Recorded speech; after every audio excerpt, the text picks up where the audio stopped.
go. Pankration Philosophy, episode 156. What's up? We are now brought to you by Habrock, the MMA. I guess they got geese, they got nutrition now. Habrock. Everything under the sun. Yep. Passion that burns. Habrock. I know that could be something else, but hey, that's Habrock. Check it out. And we're also brought to you by our supporters at Patreon, patreon.com. Look at patreon.com/Pankration.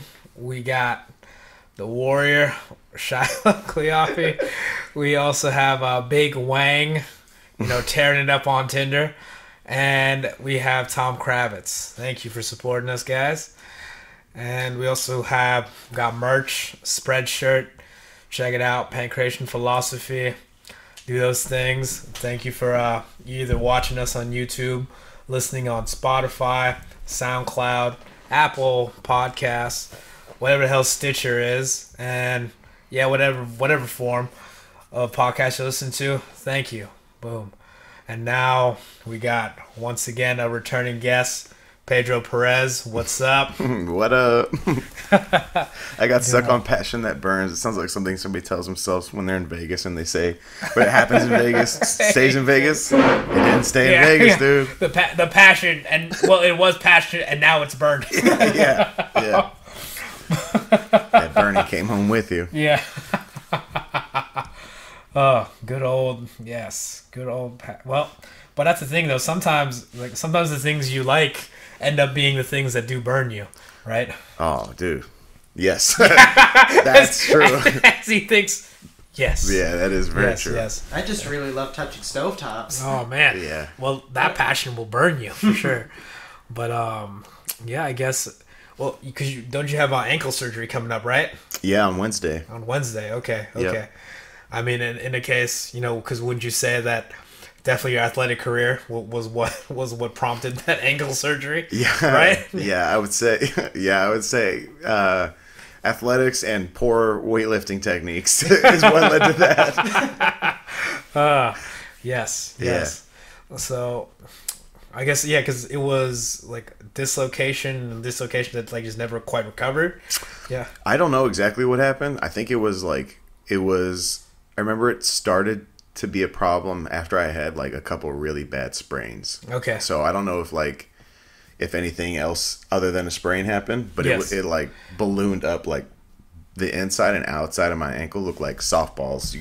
It was bad, and that happened 2 or 3 times. Yeah. I'm no doctor, but I don't think that's good. Yeah, I don't think it's good either. And I just stayed off of it for a few days. I did the whole ice it. Then rub some dirt on it. Yeah, exactly. Yeah. Okay. Yeah. But now finally, and then in this surgery, did they let you know what they're gonna do? Is it Yeah. Did they ever not let you know what they're gonna all right, here we go? I mean, it could be that. That's some Wild West surgery. Yeah. Just drink some bourbon and show up on Tuesday. That's it. Yeah. Where'd I go? Out of your blood. I know. Where'd I go to get my toothache? Oh, the general store. Yeah. Generally, that's where stuff happens. But okay, yes. But yeah, Pedro, your surgery. They did let me know what they were gonna do. Basically, between my between the talus bone and the tibia. Okay. There's there's bone growth there, so it's like a bone spur kind of thing, like a giant bone spur. If it's bone growth. I don't know. Yeah, I don't know exactly how it happened, but yes. There's bone growth that just freaking is. It's basically like a doorstop.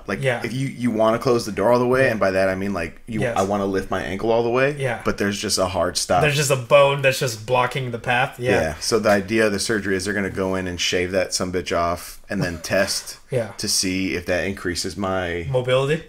Okay. And then if it doesn't increase enough, they're going to go in and they're going to cut the gastro something muscle in your calf, my calf.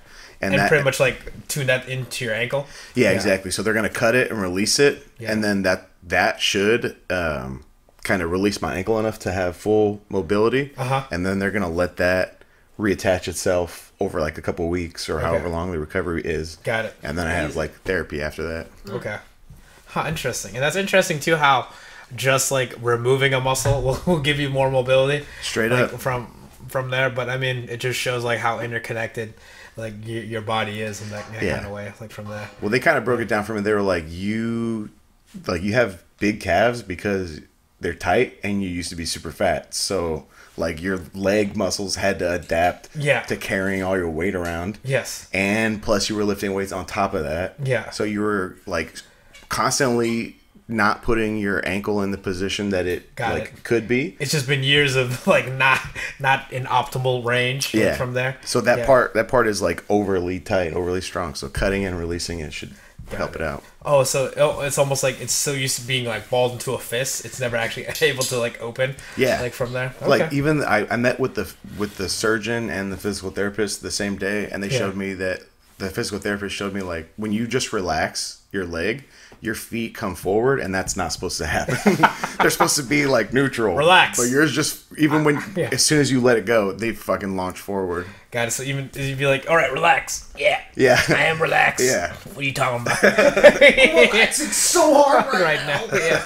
No one's relaxing more than me. Yeah. My number one quality, my humbleness. But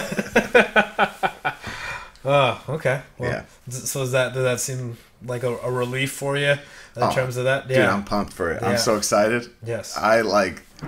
I've been trying, like, I got super into, like, weightlifting and yoga and stretching, and I got to this place where, like, I can't get to the next level without this ankle being fixed. Because of the lack of mobility. Exactly. Like, I would squat, but I'd squat to, like, maybe 60% depth. Mm-hmm. And it's like, you can't build strong glutes that way. You can't get all the muscles that you need to activated. So, yeah, I'm excited to open it up and build a strong foundation that way. Nice. Okay. Yep. Okay. That sounded like a job interview, didn't it? Like a job interview? I'm here for growth, synergy. What are your 7 favorite words? Pride, eagle, marketing. I want to be optimal. Okay, easy there, Jesse Warren. That's what I was thinking about when I said that. Well, I feel like he unironically like wakes up optimal. Just like... That's like your mantra. Your mantra is the beatings will continue until morale improves, and his is like be optimal. As soon as he wakes up. Except instead of a robot voice, it's just like manic yelling, like be optimal. Yeah, he's like a half Asian Shia LaBeouf. Just like optimal. Just do it. Yeah. I forgot who said it, but it's like Jesse Warren is like an ascended bro. Trying to like, he's like the level beyond bro. When you look up bro in the dictionary, he wants you to see his face. Yeah. He's fucking Super Saiyan, bro. Yeah, exactly. No, yeah, he's a little beyond Super Saiyan, bro. He ascended to that plane. Shout out to Jesse Warren. But he won't. Famous on TikTok now or something. Oh, for real? Yeah, I don't know. I would imagine him to be so.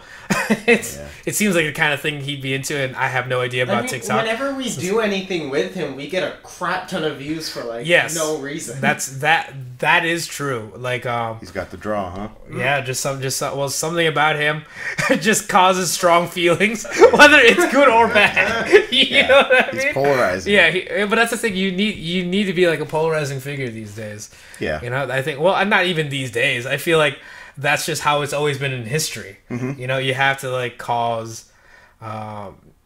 You're causing a stir, whether it's like a positive or negative. Depends on whoever's on your side. That's true. Yeah, regardless of whether you're like causing a positive or a negative stir, as long as you're fucking rocking the boat, people are gonna want to watch, right? Exactly. And I think the positive and negative stir depends on perspective. That's true. You know what I mean? It's like similar to, well, I guess this is like a pretty binary kind of thing. But if it's like two teams like play, right?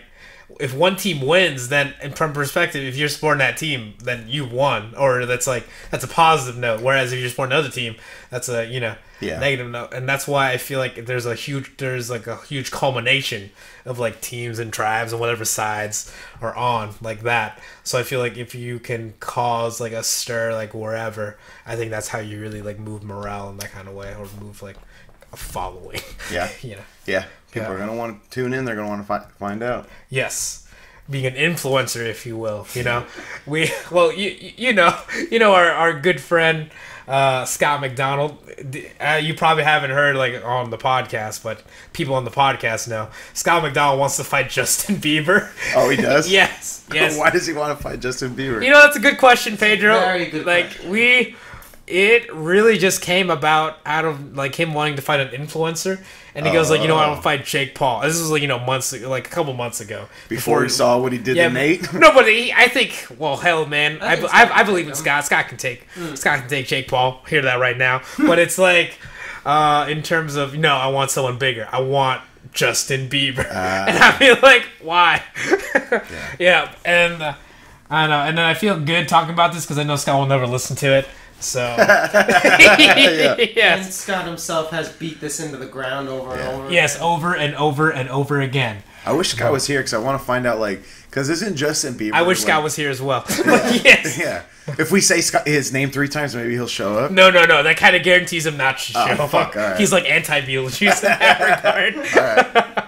But anyway, yeah. I'm just curious, like, does he want to fight Justin Bieber, like, now, like, Christian Justin Bieber? Yeah. Or does he want to fight, like, 19-year-old driving his Ferrari 90 miles an hour Justin Bieber? I think even now, well, because, like, Scott's kind of torn. Scott's torn between, like, fighting Justin Bieber and also not fighting him. But even though he was the one that said that he would do it, because I remember there was a case, like, right after he declared that, where he almost had to he tried to stage an intervention for himself and not fight Justin Bieber, but it was like me, Ender, and like Sid Santiano, and we both said like, no, man, or all 3 of us said like, we support you, man, no matter what, in your crusade against Bieber. That's big. If he needs an intervention, he's got a lot of hate. Holy shit, he's got man. a lot of hate. No, it's not even like hate. It's kind of like, guys, you should stop me, right? Like, wouldn't you agree, Ender? A little bit.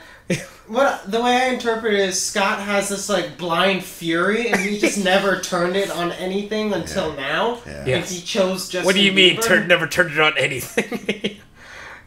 It's turned to like a lot of things, but I feel like Mostly now Justin Bieber. it's just Bieber. Now it's like it's channeled to a good cause. Yep. You got to punch and you got to smash Bieber's face. Yeah, I think he looks at him as like the like an epitome of capitalism somehow. Yeah. So somehow, some way. Yeah. But that's good old friend of the show, Scott McDonald. But I guess we can hit him with those questions, when he does show up, whenever that is. Yeah. But yeah. Scott. Yeah, Scott. He's definitely not here. He won't be driving here, that's for sure. Oh wait, does he have like a DUI? Is that No.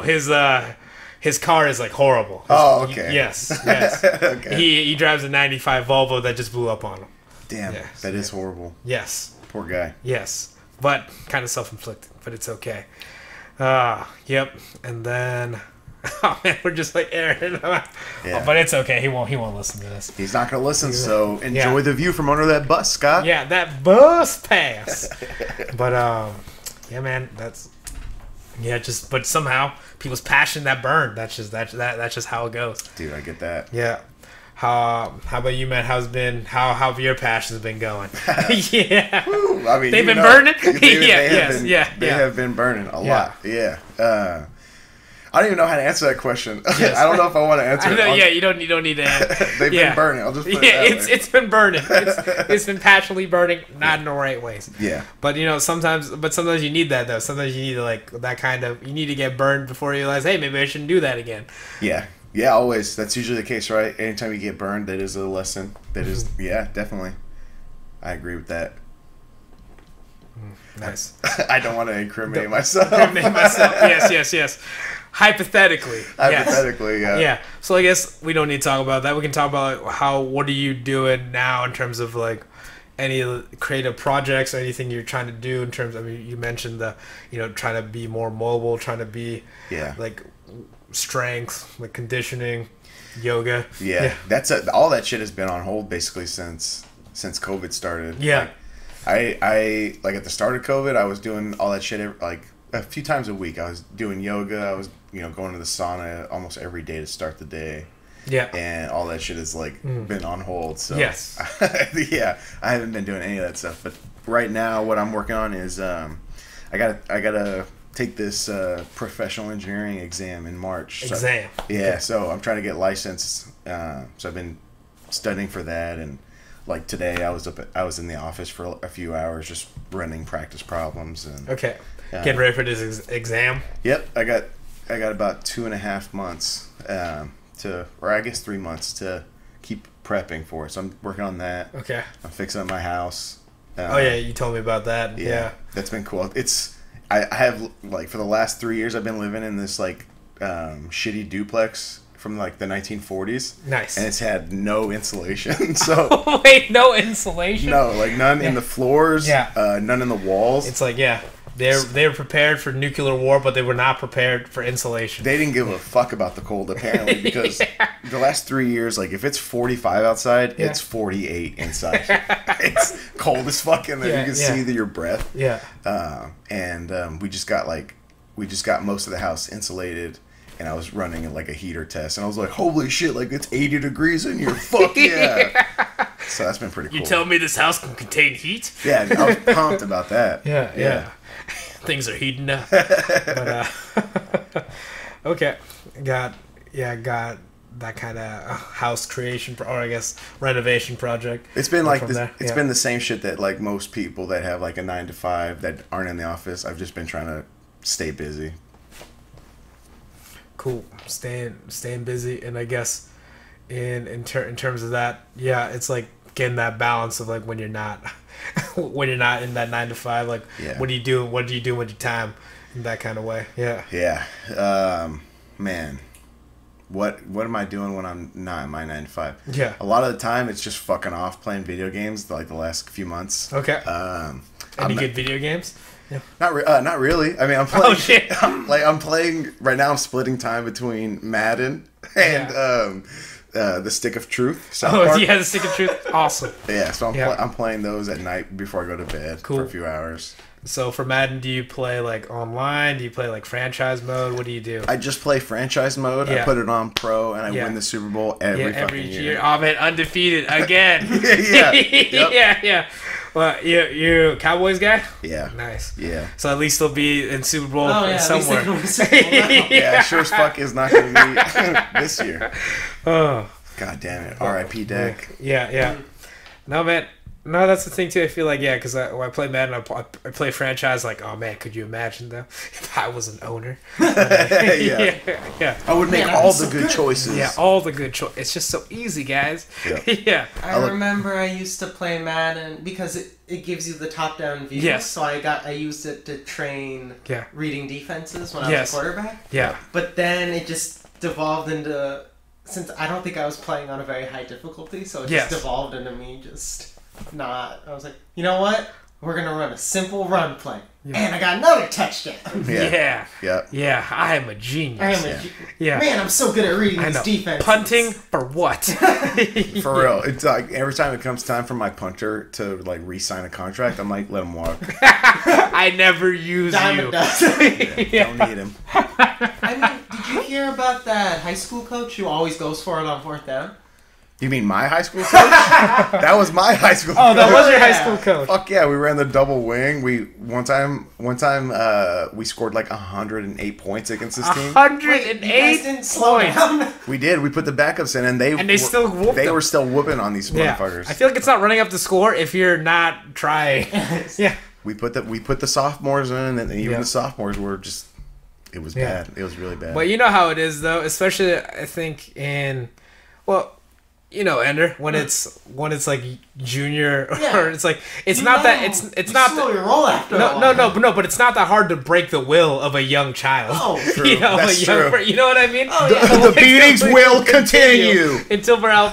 Well, you know, if you're like 13, 14, or high school, if you're 15 or 16, it doesn't take a lot to really hit your psyche from there. But those poor kids. It was bad. Their coach was so mad. He was like making them run at halftime. It was hilarious. Making them run at halftime. Didn't help them. Nah, it didn't. But they learned a lesson that day. Yeah. I don't know what it is, but I'm sure they learned it. I don't know what the lesson was. Oh shit. But yeah, my coach never kicked we never kicked extra points or field goals or punts, any of that shit. We would always just go for it. The kicker, nothing. Yeah. I remember, dude, my high school team was so bad. Like, our kicker was our best player because he ended up playing for MLS. Like, he had a boot. Like, pretty much every kickoff was just like a touchback. It wasn't even from high school. Like, yeah, from high school. No, because he ended up playing a defender in like. Yeah, in MLS. Oh, wow. Yeah, from there. And yeah, he could just boot it, like, from there. Like, from... All right, guys, we made it to the 30. You guys can leave now. It's only second down. Yeah. No, like honestly, there'll be times where, like, yeah, let him punt it. Yeah. It's like, oh, he can punt. Yeah, exactly. Or it's like, yeah, I saw him make, like 50-yard field goals, like, pretty easily. Like, Damn. Yeah. Good for him. Exactly. Like... Well, that also goes to show how bad my high school team was. But yeah, your best player's the kicker. Oh man, the kicker, he's going places. How about the other people? No, what? No. We had the opposite of Pedro's problem. Yeah. We're just so dominant, you know. We're just like, oh man, our special teams though. I mean, for anybody that wants to Google it, any of the listeners, Bloomington High School, just type it in Google. Bloomington High School, 108 points. It was like 2006, 2007, something like that. Like, it's wild. Why? Like, there was no way you were never able to slow down on I mean, we even let the clocks, they just kept the clocks running the second half, and still. Shit. Well, yeah. I guess the other kids must have given up. Like. Oh, they definitely given up, yeah, man. They definitely gave up. You don't get 108 points by like, oh yeah, we were motivated the whole time. Yeah, yep. Like from there. Yeah. You could have put me in there at running back, and I was probably like 280, and I'm pretty sure I would have scored a touchdown. Well, no one would have been able to tackle you. Still, they would have been able to catch me. Well, they would have been tired from the runs at halftime. Yeah, it was bad. Oh, so man. Was it 108 nothing, or did they get to score a little too? No, I don't remember what the final was. I want to say it was like 108 to maybe 30. Okay. Yeah, so they had some points, you know.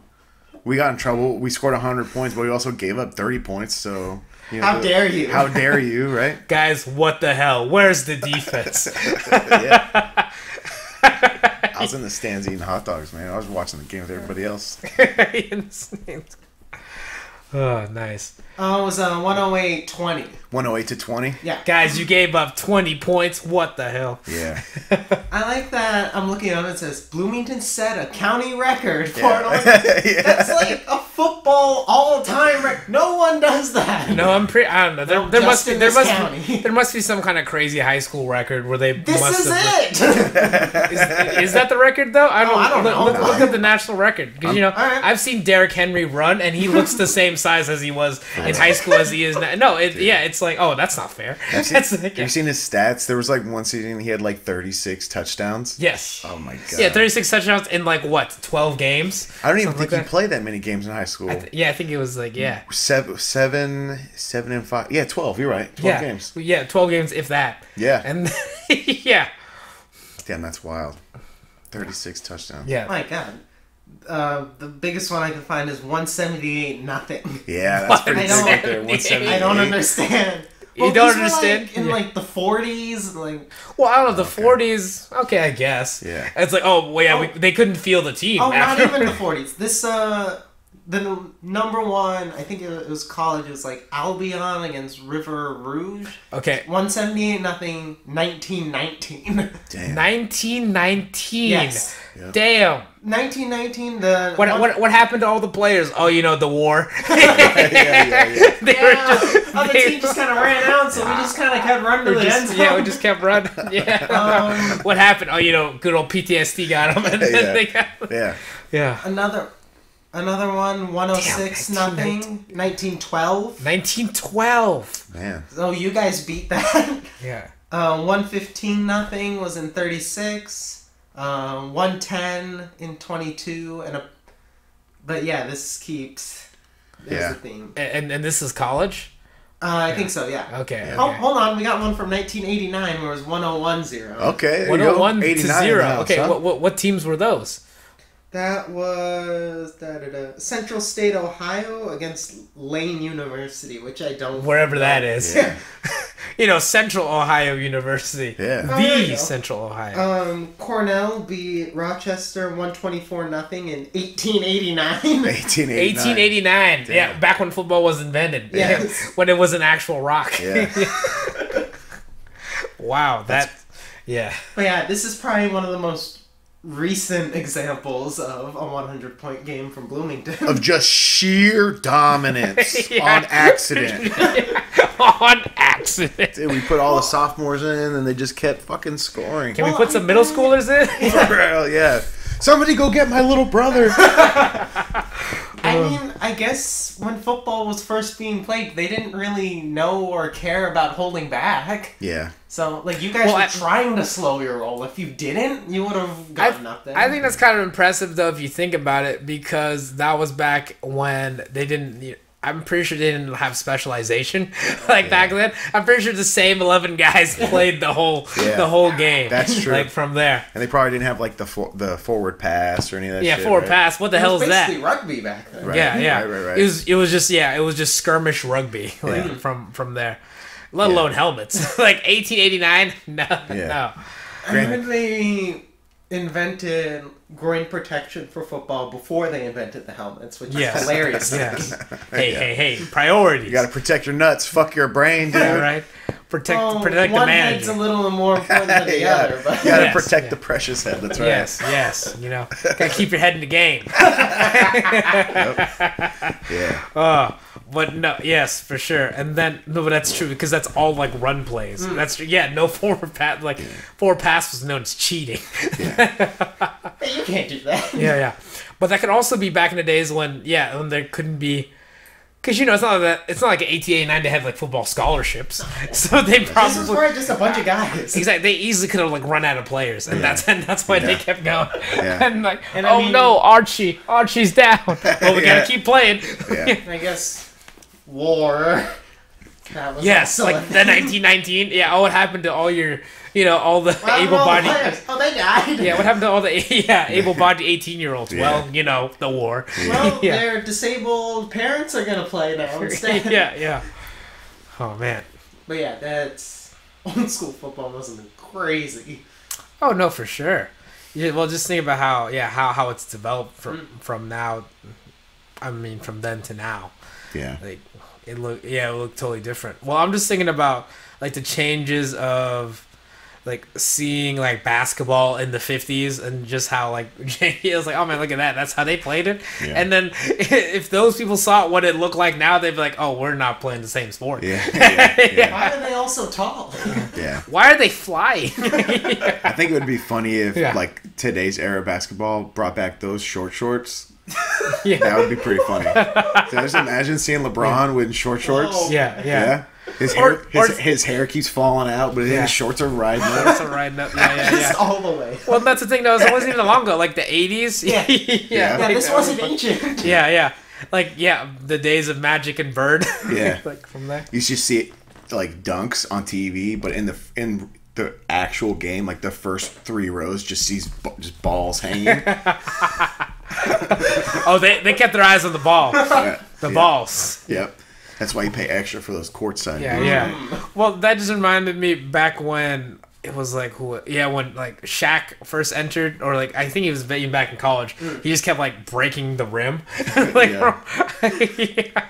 like from there, from just how hard he dunked it. Fucking Shaq. Yeah, because they had to double reinforce like all NBA rims, like for this one man. No, because he would like tear it down, like from there. I say let them tear it down, and if they do, that just counts as an automatic win. As an automatic win. just ferocious. Yeah.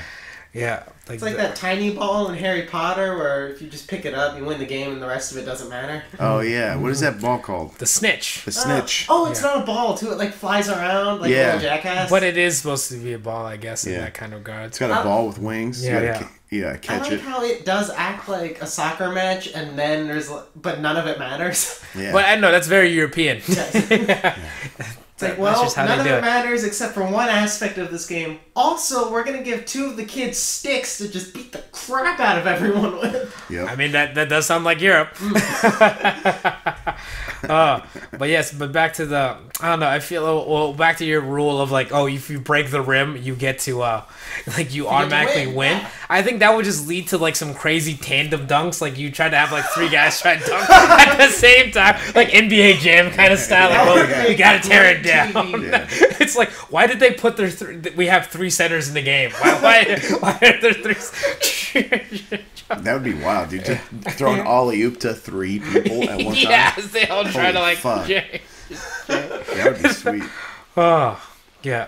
What I've always wanted, Okay, what? just in more sports, I want to see just those sports. Everything's the same. Just allow bare knuckle boxing. Bare knuckle. Oh, so you mean like hockey? Yeah. Like how they can just fight each other? And there's just no. It's like, all right, cool down for like a couple minutes, then you can come back. Apparently, that's how basketball used to be, like in the 70s and 80s. Seriously? Yeah. Well, I guess not the 80s, but That's like cool. the 70s, like from there. Well, they could also like foul way harder as well. Like so. Yeah, but you just wanted to see brawls. A little bit more. Yeah. Like, I always. You have to remember though, these people aren't good at fighting. Like, you see the baseball brawl? It's pretty sad. Yeah, it is bad. It is The problem bad. is, like, you get those like team-wide brawls, but it just kind of looks like you look in the middle of it, and really look at what's going on. It just kind of looks like a few people just kind of shoving each other, and Because that's what it is. yeah, there's just like a big crowd forming, and it looks like it's chaos, but really it seems pretty manageable. Yeah. Everyone's like trying to like half-heartedly grab each other. It's like, But I feel like if it was more part of the game, then you would need people that would just be better at it. You know, it's like is that a problem? no. I'm not saying that's a problem. I think it's like what I'm saying is that any part of the game develops because of the rules that allow it. You see what I mean? Called bruisers. What's it? Yeah. No, exactly. So you would need if like in baseball, if you were allowed to just fight, then you would just have like some guy like, oh, what do you do? Oh, I'm a pitcher. Or what do you do? Oh, I'm second base. What do you do? Oh, I'm the fight guy. Wait, what? I'm the designated hitter. The designated hitter. I'm the designated kicker. Yeah. This is baseball. You heard what I said. Yeah. I I'm the mean, designated like, if it's punch that motherfucker basketball- in his chin. Yeah, like basketball, fine. Basketball. But I don't like baseball. I don't think they should be fighting. What do you mean? That would make They it. have I would a watch giant baseball. Stick, and the balls are really hard. It just looks like someone's gonna get killed at this rate. There's Okay, weapons well, all over the field. but in hockey they have oh crap, They have fucking knives on their feet. yeah, now. they But got you don't see anyone doing like bicycle kicks at each Whoa. other. Not yet. some guy did. Yeah, Seriously? I think so. Oh my God. I don't know. It's probably I don't know. I'll look it up. Do I look like the kind of guy that follows hockey? Speaking But of- they also have sticks, and no one. I mean, guess some they're people do get hit pretty with thin. sticks. Yeah, It's but they still fight. That's Yeah. Yeah. Pedro, have you gotten in any altercations in your football career? Oh, dude. Yeah. I've assaulted a couple people in my day. Any stories? Man. Any stories? The altercation was the game. Yeah, the altercation was the game. None that like resulted in like us throwing like punches at each other, but there was a lot of shit talking, and there was a lot of, I call it chemical warfare on my part. What does that mean? It means that I would not wash my game jersey Oh my God. or my gloves It's called poison damage. ever. And I would wear my gloves to practice like every day, and I would just let the smell build and build because I played O-line, so that means I'm grabbing you a lot. Yeah. My hands are gonna be near your face a lot, and so it was like one extra element to fuck with people and get them off their game because they're just like, dude, this guy's strong and he fucking stinks. Like, it's a double-edged sword, you know. It's a, I would never watch. I like it. You just pre-dirt your game jersey. yeah. Yep. Yeah. So, I mean, there was a lot of incidents like that. I remember one time there was this fat linebacker from this. I remember his, number 4. Yeah. Number 4, that bastard. Yeah, he was number 4. He played for Apple Valley, which is this like small school in the desert where everybody likes to do meth. And he was like in their newspaper, and he had been like talking shit about how they were gonna win. He was like, trying to pump his team up. Yeah. And so all of us just focused on him. Look at this guy with his dreams. And he played middle linebacker, and so like our whole offense was mainly like run heavy. Yeah. So we're either gonna pull left, or we're gonna pull right, or we're gonna run up the middle. And either way, the middle linebacker is like the key that you take out. Yeah. So no matter who it was, we just all gunned at him. And like by the end of the game, he was just like, you can see he was all tired, just like everybody was just going right at him. So fuck that guy. I hope he's alive, but fuck him. Yeah. Hope you're alive so you can remember these horrible memories. How dare you try and support your teammates and get morale up? Yeah. How dare you think you can win this game? Yeah. That's when we took it personally. True. There was one time where somebody from another team like took out our head coach. Oh damn! And he like took it. Yeah, he like took out. He was running to the sideline, and then he fell into our coach. Yeah. And like our coach had to like. They had to call the ambulance because he was like an old man. Oh shit! Yeah, so they had to call the ambulance. There was Wait, is this high school? Yeah, this was high school. Damn. And so they had to, call an ambulance. They take him away, and we played the rest of the game. And the rest of us, all of us that were there, were like, "This is for coach." We were all like crying and shit. So we were just murdering them. How we were going like after the whistle, just pushing people out of bounds and choking people. Do you think it was on purpose? I don't know. I told myself it was on purpose so that we all kind of did, so that we had an excuse to be fucked up to these people. This is for coach. He would have wanted this. But now looking back, I'm sure it was an accident. I'm sure he didn't mean that at all. But looking back, but at the time, at the time it felt real, man.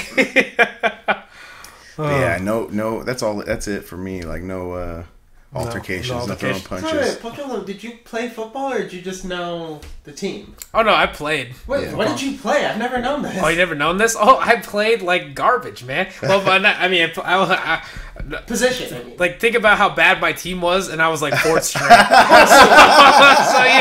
I would always say with like the other like fourth stringers, like guys, we're a couple bus crashes away from starting.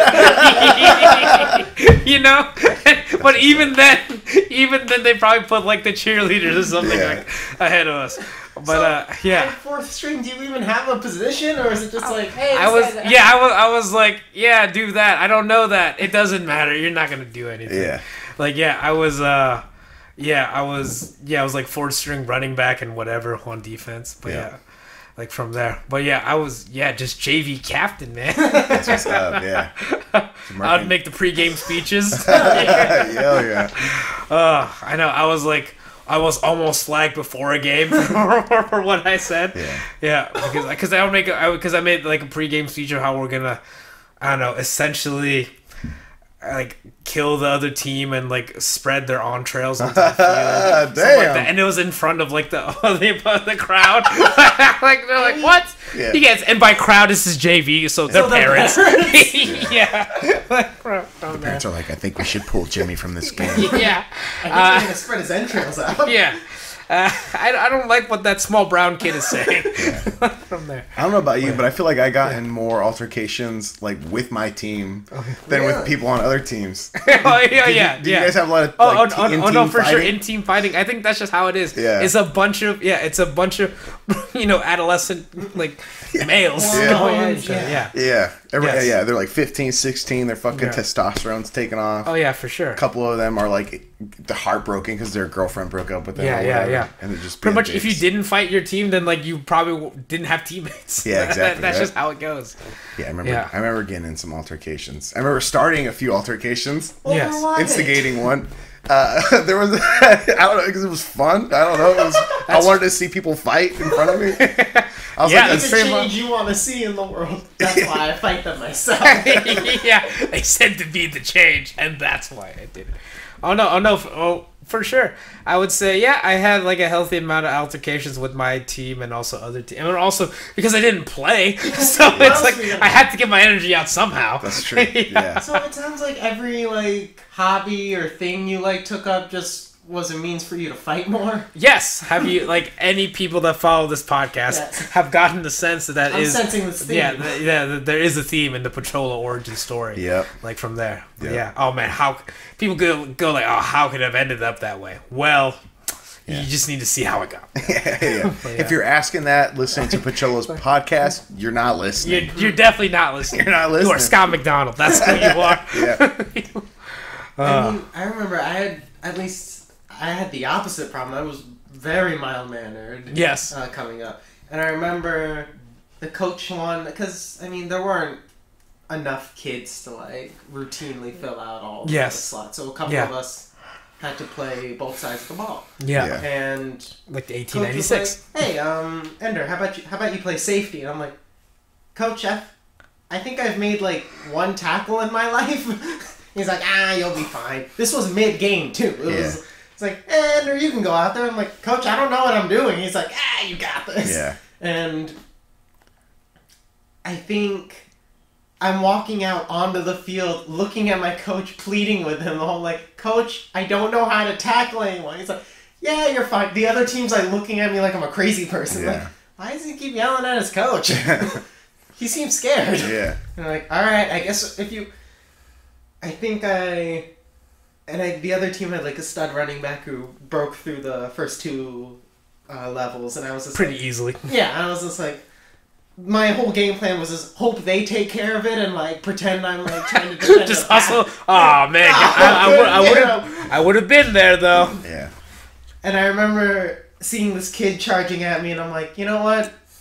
I don't think there's any way I can do this. And you start running away. Is that safety? I almost looked at my coach. I was like, if he's going to score, and it's going to be your fault, Dan. It's going to be your fault. Yeah. So did you at least, you ran at him though, right? I didn't run away. But, you're not painting a great picture here. Well, no, I stood still and tried to see, because I figured he would try and juke, so I just stood still to prepare for it. Did you just run by it? Anyway, and it didn't matter. Oh, okay. I would have been better off just charging him. Yeah. Oh, okay. You made a business decision. I did. I was like, you know what? I want to play quarterback on the next drive, so I'm just going to let you know. Yeah, you know what? Hey, I mean, the sooner they score, the sooner I can get back out there. So. Yep. He made a business decision. Our team was terrible that season. Don't you talk about terrible teams to me. But I guess what was do you recall like the worst injury that you ever saw live? Like that I ever saw? Yeah. Oh, dude, yeah, of course. It happened to one of my good friends, Diddy. His name, we called him P. Diddy because he looked like Puff Daddy. His name's Joseph Randolph, though. Yeah. But yeah, we were playing a game, and I saw him snap, I think, his tibia and his fibia. Oh. Well, actually, I didn't see it. I heard it. That's worse. It sounded like a gunshot. Like, as soon as you could hear the snap, and you, like, I don't know if the crowd saw it, but I heard the and I look, and it's just, I look and I see him on the ground. He's like, in pain, and his leg is just dangling. It was pretty gnarly. They had to call the ambulance for that one too. So there's a lot of ambulance calling in these stories. Like, yeah, there is. Yeah. Well, it's a dangerous game. It's a dangerous game. Yeah, bro. He's doing fine now. He's a fitness influencer. Oh, nice. Yeah. Shout out to you, Diddy. Yeah, I think he either like runs a gym or he helps like manage a gym, and he's always like posting motivational stuff on Instagram. So yeah, he's doing good now. He's alive. He's not dead. That's good. So. His legs work now. And his legs work. Yeah. Yeah. I think he still has like a metal rod in there. Of course, because he gotta put that together. Yeah. But I think he's built his body up enough to the point where like it's just a part of his. Yeah. It's just a part of him. He influenced his body to become better. Fuck yeah. Yeah. Nice. How about you, Andrew? What's the worst injury you've seen? Nothing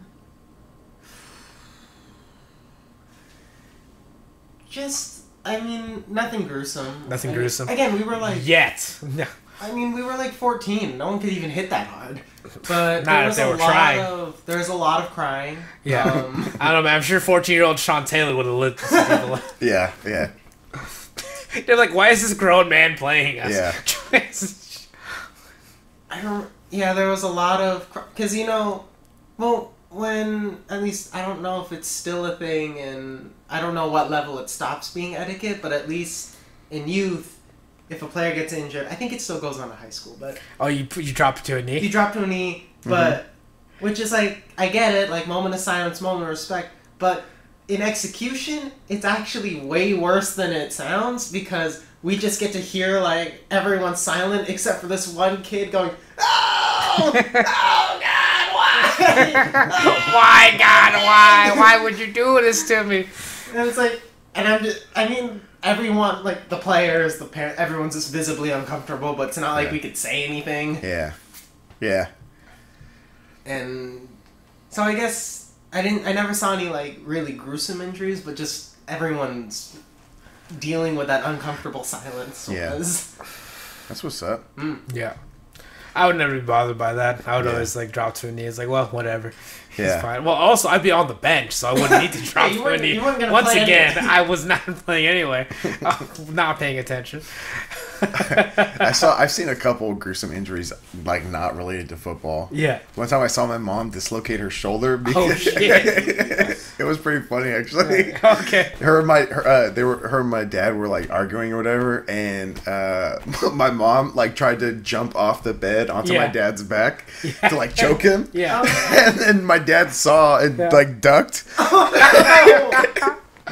And she goes flying over my dad and lands on her shoulder, and she's just like, I heard her land from downstairs, and all I heard was like, ah! Like I just heard her fucking screams. That was pretty funny. Oh shit. Oh, I remember this one time. It was so. I think I was playing this like. I think they were like some religious school or something. And, Praise Jesus. I mean, a little bit. But they were, again, super nice and wholesome. And they had this tradition where at the end of each game, they'll select a player from the other team and give them, like, an award or something. The body of Christ. I mean, but, like, just something to be, like, hey, we respect your, like, sportsmanship, and we think you're a good example of, like, a good opponent, and we were happy we got to... It was really nice and wholesome. That's what's up. And the year that I played against them, I ended up winning it, which is... It sounds like a humble brag now, but... no one else heard this, except for, like, one other guy, but, like, midway through the game... I don't know what happened. I don't know why I did this, but... I was on the sideline, and of course, we all cheered the defense on, and I think... We are cheering, everyone stops, but I'm still going, and you can hear me just go, "Come on, kill him!" And one of my teammates just looks at me, he puts his hand on my shoulder, like, "Hey, chill out." And I'm like, "Oh, yeah, okay." Yeah. And they give me that award, I'm like, "Thank you." And I was like, "Oh, God, none of them heard that. That's good." Yeah, yeah. What did they do? What did they give you, like crackers and wine or something? No, I think they give you, oh, shoot, maybe. They give Crackers and grape juice. The body and blood of Christ. No, I think they give you like a small ribbon. I don't know. A small ribbon? I was saying... The fuck? Yeah. It's weird. Give me a juice box at least. Yeah. I don't think I have it anymore because I forgot what it was, but it was...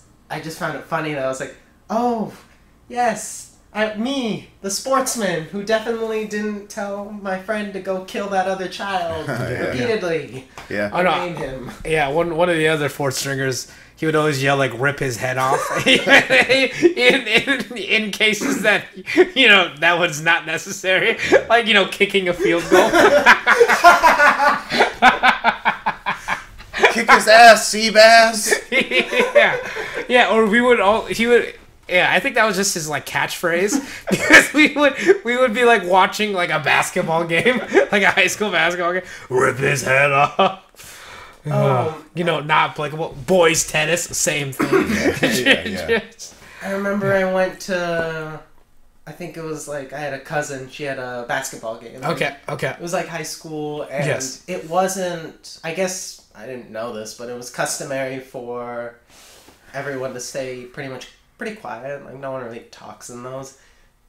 And so eventually I realized that when the other team's about to shoot a free throw, if I just say something like really loud and stupid, it usually throws them off. Yeah. So during the whole game, I just saying like the most annoying shit to them. Yeah. I'd be talking a little shit to them. Yes. And when I free throw, I just say something really loud, and they would like botch it half the time. You're adopted. All the other parents are looking at me like I'm like I'm Satan, and I'm like, Yeah, yes. yeah. Yes. I was Yes. like, I don't know anything about basketball, and I don't care about any of you people. Yeah. Your hate pleases me. Oh, that's funny. Good old. No, it's just funny how competitive things get. Yeah. You know, from Yeah. there. Yeah. Yep. I guess. Well, I mean, you already talked about your chemical warfare. I guess, like, what was? Yeah. What else? Well, okay. So that was what you did on other people. What was like the most competitive thing you've seen an opponent like do to you in that kind of way? Ooh, good question. Something competitive that somebody did to me. You're like, man, like that was over the line, but respect. I don't know. I think I remember a lot of teams. A lot of teams dove. Like they would stretch your knees. Yeah, exactly. Like the way you blow up the offense that we run is if you shoot the gap and just throw your body in the way. Yeah. Then you could fuck up the play pretty often. But sometimes you would have people that would not only dive at you, but they would grab and kind of like alligator roll you. Try to roll you. Try to roll your ankles. That happened a couple times, and that was. I mean, you can call it competitive, but I took I took the opportunity to just step on them. Yeah. Fuck them. Yeah. I would just play back the way they play. It's that gamesmanship, right? From I'm gonna one up you motherfucker. Yes. Like, okay, you're grabbing my knees. I'm gonna cleat you. Yeah. So, I mean, there was a lot of stuff like that. Nobody engaged in chemical warfare with me. They all smelled pretty good. I don't think the thing you did was normal. No, I was not a normal kid, dude. I had a lot of shit to work through. I was fucked up. This will get me the edge. No, that's good. Yeah, that's good. Yeah, I was constantly looking for an edge. I put a bench press in my room, and I would just bench every fucking day. No, like not wake up, go to bed. I would do it a lot. Not gonna lie, that kind of sounds fun. It was cool. I mean, it was definitely exactly what I needed at that age, you know. Huh, interesting. And then, in terms of let's talk about once again about opponents. I guess what was the most like impressive like player that you played against? Dude, I played against a couple NFL guys that went to the NFL. I played against this guy named Toby Gerhart. Oh yeah. Oh, big old white dude. He got drafted, I think, by the Vikings. Yeah, because he was didn't he play for Stanford? He went to he played for Stanford. Yeah, he was like Christian McCaffrey before that. Yep. Yeah. Yep. He was a big old motherfucker from Norco, California. He was he's probably like 230, 235, maybe about 6'1", just fucking big hulking guy. And we played him. I played him my sophomore year and then my junior year. And both times he scored like 6 touchdowns. He had like 200 yards. It was impressive to watch and painful to try to tackle that motherfucker. Yeah. I played against a guy. He plays. I don't know if he still plays. I don't think he plays for the Chargers anymore. But his name's Sharice Wright. He played cornerback. That motherfucker was fast. And one of my friends was playing kick return. Yeah. And he had to block him on. He was playing kick. He was on kickoff. Yeah. Or I think it was actually a punt. It was a punt. Yeah. And my friend turns around and sees Sharice Wright running at him. Yeah. And he's like trying to prep to block him. Yeah. And then Sharice Wright grabs him and like pulls him and he's like, "Calm down, little man." Oh man. Yeah. Oh, the shit talk for that. Yeah. Okay. Yeah, right? Because that means that that dude, Sharice Wright, felt zero threat. He felt no threat from my friend. He was just like, "Relax, dude. You're fine. Yeah. I'm not going to hurt you." Yeah. That is the ultimate power move. Yeah. But yeah, I saw some like very, very impressive athletes. It was, and it's like it's obviously humbling because you know that I'm not that. Yeah, like we are different. Yeah, and, like we're both people, but you're better at this. Yeah. You're a different kind of caliber. Yeah, dude, we're not the same thing at this. You're so much better. Wait a minute. Yeah, I thought we were doing the same thing, but apparently not. Yeah. So yeah, I mean it was cool. It was it's a good lesson in like realizing like not all people are. We all have value, but we're not all equal. Yeah, you know what I mean? yeah. No matter what the religious people tell you. Yeah, they're lying to you, man. Yeah, they're talking about your soul. Yeah, your soul's probably all the same. Yeah, but your soul's not scoring you 6 touchdowns and 200 yards. Yeah. I mean, in my case, they didn't even bother. Like, nope, one of you kids is way better than all the others. Yeah. Like, right here. Okay, well, I guess I was like, calm down, little man. Yeah. That's great. What were some other like memorable shit talk that you've heard? I mean, that's pretty up there. Yeah, it is up there. Damn, let's see some more shit talk. There was a lot of shit talking that happened like within our team. Yeah, of course. Yeah. Like one time, there was this one kid. His name was George, and I fucking hated him because he would only show up on Fridays, and he wouldn't practice with us. He wouldn't be there at all, and he would show up on Fridays, and he didn't play, and he would just show up for the team meal. Yeah. And looking back on this, I felt bad because I think he was probably just like poor and didn't like have regular meals. Yes. But at the time, I wasn't thinking about that. Yeah, I was just mad that he was showing up. Yeah. And not practicing. So I peed on his pads. Yeah. Like, because his pads were just in the locker all week untouched.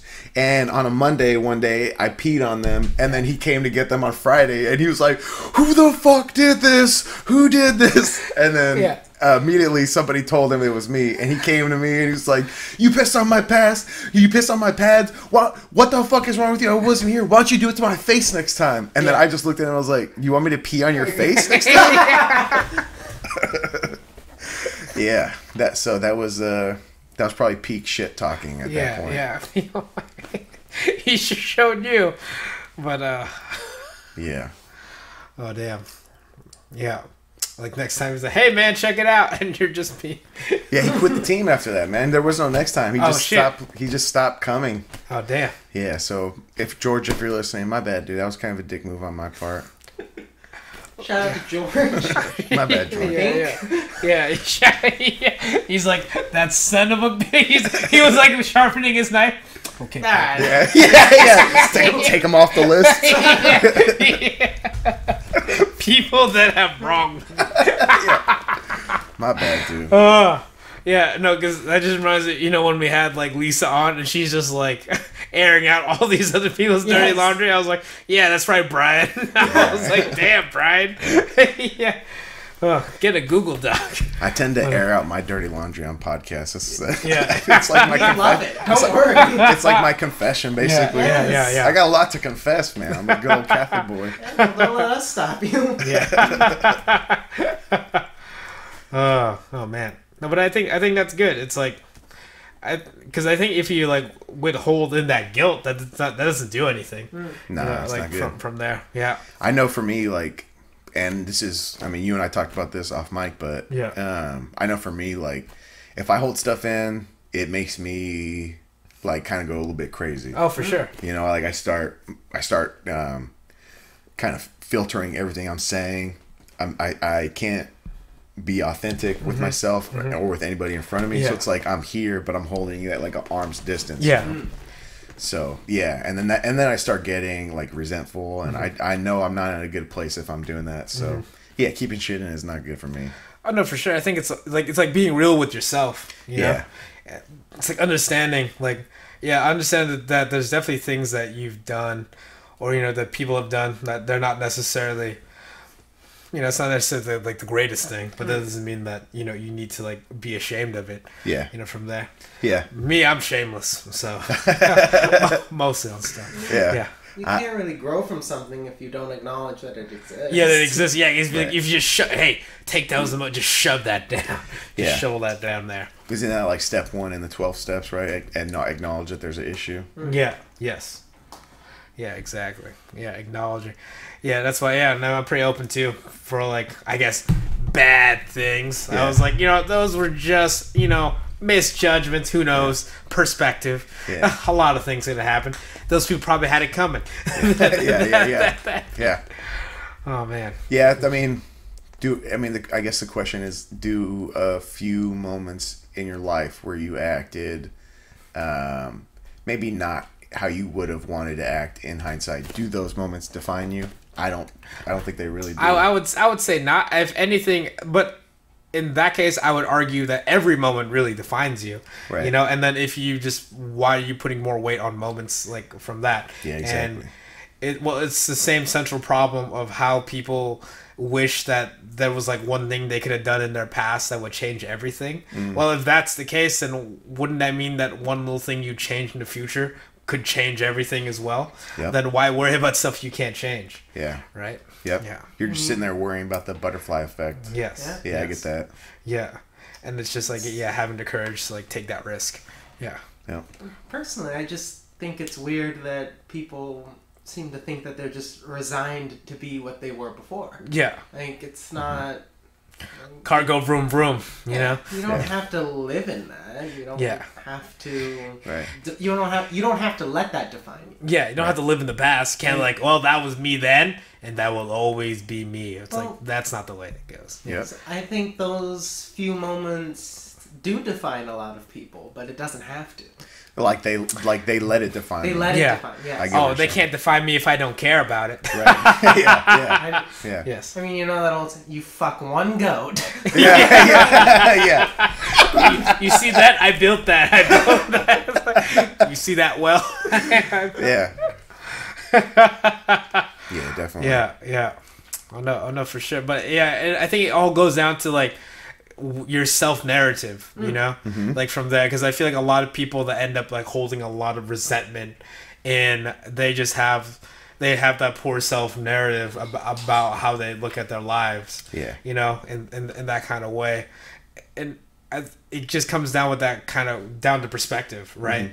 Because there's a lot of different ways, you know, like it's like perspective in terms of now, like how you look back at that story with like you, because now you're seeing it from like from his point of angle, you know, Right. where at the time you couldn't. Right. But that just shows growth in your end, because you know, however old you were back then, high school Pedro didn't see it that way. Yep. So the fact that you've made growth in that terms already shows that. Yeah, exactly.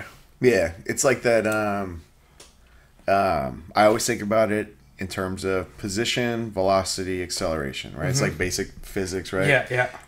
Position is where are you in space and time. Velocity is where are you going in space or time, and acceleration is how quickly are you getting there, right? Yeah. So nobody is stationary. In the cases where Ender's talking about how these people let these instances define them, they're making themselves be stationary by not growing from it. So you're constantly moving, you're constantly growing. Yeah.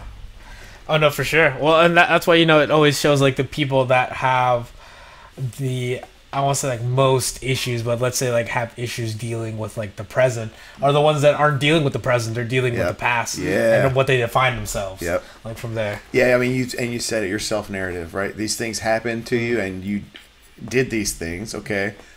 What are you telling yourself that it means about you? Yeah, and also, why does it matter? And why does it matter? Yeah, well, why does it matter? Right. In that kind of way. I think that's always, especially that's how I try to live my life in terms of, well, stuff happens, but that's it, and now it's on to the next thing. Yeah. Like from there, because then what was the point? That's unimportant. Yeah. Yep. When you were saying that, why does it matter? Yeah. The thought that kind of popped in my head was, I wonder how much time I've spent in my life, like how many hours I've spent in my life worrying about shit that doesn't matter. Yeah. I bet it's an astronomical number. Yeah, it's probably a lot, but I mean, the important thing is just a matter of like the not worrying, getting a little bit, like those little improvements. Right. You know, not dwelling in that and the next time, and then like thinking a little less the next time. It's like, you know, it's like any kind of progression. Like, oh, you're trying to lift more weights. It's like sometimes you'll take a step back before you take a step forward in that kind of way. Yeah. You know? Yeah, I get that. Like sometimes you got to humble yourself and take the big plates off and put those little plates back on and start back. Yes, start back from the foundation, but just like be willing, knowing that progress is progress, no matter how little it is. Yeah. In that kind of way, because at least you're still like in terms of, you know, back to your velocity, you know, distance, like position, acceleration. You can still be, you your velocity can still be moving, even though it seems like your acceleration isn't moving that fast. Right. That kind of way. Yeah, you can still be moving even if you are deaccelerating, like in a car. Yes. You're slowing down, but you're still moving, right? Yes. And it's not until, and you can prevent yourself from coming to a complete stop. Yes. Right. You can still keep moving. So yeah, you're right. This is a car commercial now. Audi Presets. Yeah. But yeah, that's. I mean, I gotta tell you, this conversation's right on time for me because, I've been kind of going through some stuff lately. I mean, a lot. It's fucking COVID. It's December, so I'm sure everybody's going through some stuff right now. But yeah, this is right on time, man. This is a good conversation for me. I appreciate it. Nice. If there's some message you can give our viewers who may chemical or may warfare, who may be going through something similar, what would you say? Yeah, it's a good question. What would I say to somebody that's going through something similar? The beatings will continue until morale improves. The beatings will continue. Man, I would say if there's somebody listening that like is going through some stuff, I would say, I guess, I like to tell myself this quote from Ram Dass, tend to the part of the garden that you can touch, meaning like narrow your, if you're in a spot where it seems like everything's kind of shaky around you, right? There's chaos going on around you. Inevitably, there's some part of your life that you can put control over, right? Yeah, that you can tend to. Right. Yeah. Whether it's like giving yourself 10 minutes to go for a walk to kind of calm down, or the food that you eat, or, whatever it is that you're struggling with. I think that if you like just narrow down your focus and control what you can control, you kind of build mastery over your life and the things that are going on with you. And then you can eventually branch out and touch the other parts of the garden, right? So I would say just narrow your focus and focus on what you can focus on for now.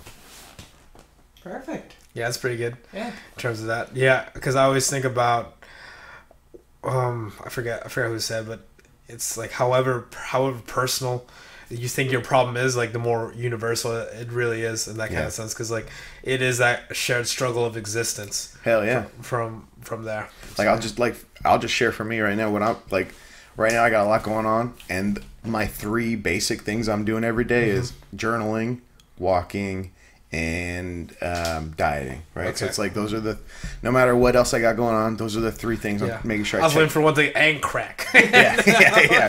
And heroin. Wait, how cheap? But yeah, so I mean, like if there's a couple things that you can zero in on, control. Yeah. And I think that's a wonderful thing. And I think that's the thing too. It's like because most people, especially when they seem like they're out of like that life is overwhelming and that it's out of grasp, and that way there are still things that you can control. And it's like worry about those controllables in that kind of way. Yep. Cool. Well, with that, any other parting words, Pedro? No, I think that's all I got to cool. say. All right. That's it for me. Nice. That's been Pedro Perez. Like our stuff, buy our stuff, support us on Patreon. Rock, passion that burns. Pedro, that's been a passionate talk. Like from there. With burning desire. All right. That's been Pankration Philosophy. Bye, everybody. Bye.